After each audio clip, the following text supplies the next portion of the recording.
Everyone, welcome to Unacademy. जानेंगे आज हम एक बड़ी अपडेट जो कि अग्निवीर को लेकर है। क्या है इस अपडेट में and how is it going to benefit the Agniveer? Let us see. The news says ex-Agniveers to get reservations, age relaxations.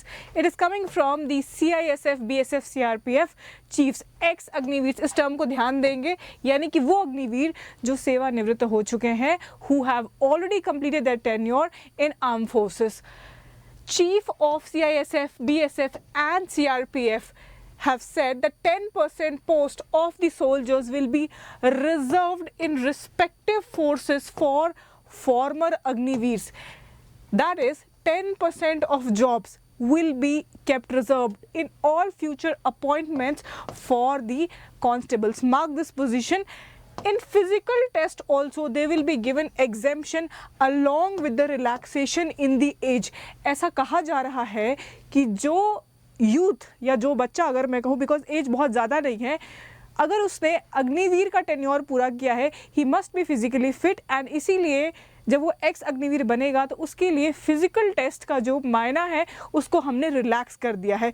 For the first year age relaxation will be of 5 years, यानी कि जो पहला batch निकलेगा अग्निवीर का, अगर मैं आपको बताऊं 2022 में इंडक्शन स्टार्ट हुई थी अग्निवीर्स की, तो the first batch will be coming out in 2026 after completing 4 years. So the first batch will be given the relaxation of 5 years, and in the subsequent year the age relaxation will be of 3 years. No physical efficiency test for the former Agniveers, and इस चीज़ को हम जितना emphasize करें उतना कम है। Physical fitness को देखकर ही आप आर्म फोर्सेस में जाते हैं एज अग्निवीर। इसमें कोई कॉम्प्रोमाइज़, क्योंकि हम पहले लेवल पे नहीं कर रहे, इसीलिए बाद में इसको हमने रिलैक्स किया है। Mark this, the chiefs of paramilitary forces को हम एक तरीके से अर्धसैन्य बल भी कहते हैं। That is they are a part of your arm forces but not in fully, hence the term paramilitary. Moving ahead, knowing about Agnipath scheme. क्या है ये अग्निपथ स्कीम एंड कैसे ये आया और फिर क्या मायने इसके हैं? What are the provisions that it has brought for the soldiers? Recruiting soldiers across 3 services, that is Army, Navy and Air Force. ये कोई एक आर्म फोर्स के लिए नहीं है, बल्कि तीनों फोर्सेस इसमें इंक्लूडेड हैं। Patriotic and motivated youth to serve in the armed forces for a period of 4 years. The tenure for Agniveer will be of 4 years via Agnipath scheme. Youth, ध्यान देंगे, joining the army will be called Agniveer. That is, any soldier, any person, any youth, when he enters into Agnipath scheme and gets recruited, he will be called Agniveer. कितनी induction करेंगे हम annually? हम करेंगे 45,000 से 50,000 soldiers annually induct या फिर recruit अपने arm forces में। After 4 years, only 25% of the batch will be recruited back into their respective services for a period of 15 years.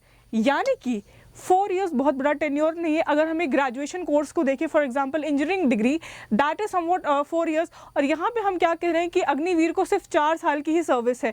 So after 4 years what is the plan, what is the upcoming future plan for that soldier is कि 4 साल के बाद 25%, यानी कि 1/4, 1/4 of the force will be retained back for a period of 15 years to serve further. आप उस 4 साल के बाद दोबारा से इंडक्ट किए जाएंगे on the basis of your performance and other parameters, so that you can serve for 15 years more. However, if we talk about 75% of the force जो कि बाहर हो जाएगा armed forces से, they will be requiring to search for other jobs. This Agnipath scheme is only for personnel below officer rank. ये हमेशा आप याद रखेंगे, कभी भी किसी इंटरव्यू में पूछा जा रहा है, किसी एग्जाम में आ रहा है। So Agnipath is not a scheme for officer recruitment.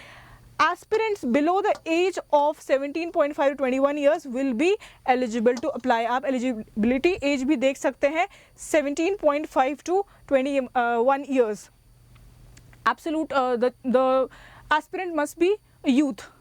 बात करूँ मैं इसके objectives की, what was your objective of bringing this Agnipath scheme? Because if we try to understand the entire concept of Agnipath is not very new.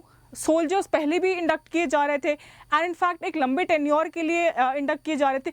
सो उसको हटा के, वो पुराने स्कीम को हटा के नए स्कीम को लाने का क्या मतलब रहा, जानते हैं इसके ऑब्जेक्टिव. तो आइए देखते हैं हम इसका उद्देश्य क्या है. Bring down average age profile of Indian Armed Forces by about 4 to 5 years. यानी कि आर्म फोर्सेस में जो एवरेज एज रहती है सोल्जर्स की, उसको हमें कम करना है. 4 से 5 साल हमें उसको कम करना है.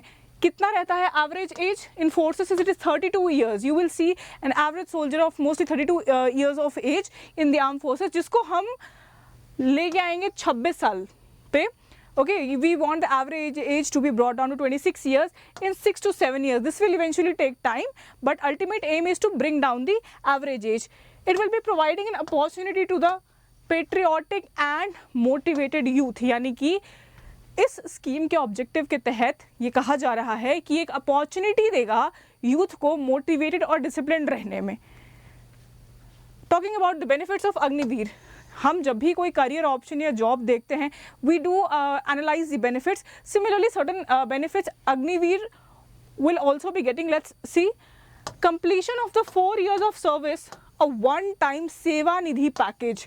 This is something like pension, but यहाँ पे पेंशन वर्ड का यूज़ नहीं करूँगी because pension is something which you get monthly और ये लाइफ लॉन्ग आपके चलती है. बट यहाँ पे क्या दिया जा रहा है? सेवा निधि. सेवा निधि यानी कि जितनी आपने सेवा, जितनी आपने सर्विस दी है, उसके बदले आपको निधि दी जा रही है. तो सेवानिवृत्ति ना होकर यहाँ पे सेवा निधि मिल रही है. Package of ₹11.71 lakh will be paid to the Agniveers. बात करूँ अगर मैं लाइफ इंश्योरेंस कवर की, तो वो आपके 48 लाख रुपीस तक के इंश्योरेंस यहाँ पे दिए जाएंगे फॉर दी 4 ईयर्स. लेकिन अगर इस बीच में गॉड फॉरबिड डेथ हो जाती है, तो पे out will be over 1 crore including पे फॉर दी अनसर्व टेन्योर. ये इंक्लूडेड रहेगा. अब अनसर्व टेन्योर कितना ही हो जाएगा आप खुद सोचिए. If someone happens to lose his life in the first year of service, the payout of the rest of the 3 years will be going to the family or the next of kin. By the way, if you're not aware about the next of kin, I have done a detailed video on next of kin. I would request you to go and check that video out, and I will pin the link in the comment section. Do not forget to check the video. Government will help rehabilitation soldiers who leave the service after 4 years. यानी कि वो soldier जो 4 साल के बाद finally उस Agniveer, x Agniveer बन जाएंगे, उनको भी कहीं ना कहीं सेटल करने के लिए गवर्नमेंट हेल्प करेगी, गवर्नमेंट प्रोविजंस देंगे. This is as per the benefits of Agniveer and this is what the government claims. The payouts are good, the claims are good, इसमें कोई दिक्कत नहीं है. बट मेन दिक्कत आपको कहाँ लग रही है? As a youth you can understand the tenure is so less that the entire life is dependent on that. क्योंकि ये 4 साल के बाद आप कहीं भी जाते हो, it will be a problematic situation for you to fit yourself in different jobs. So 2 benefits हैं, benefits are good.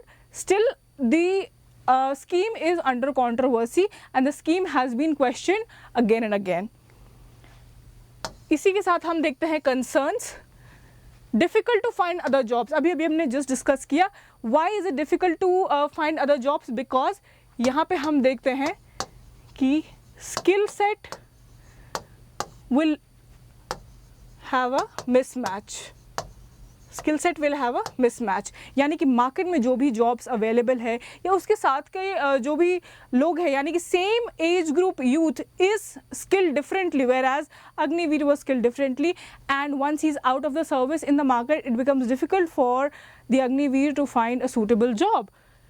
No pension benefit. Pension नहीं दे रहे हम. अगर पेंशन नहीं दे रहे तो पेंशन की जगह हमने क्या दिया था?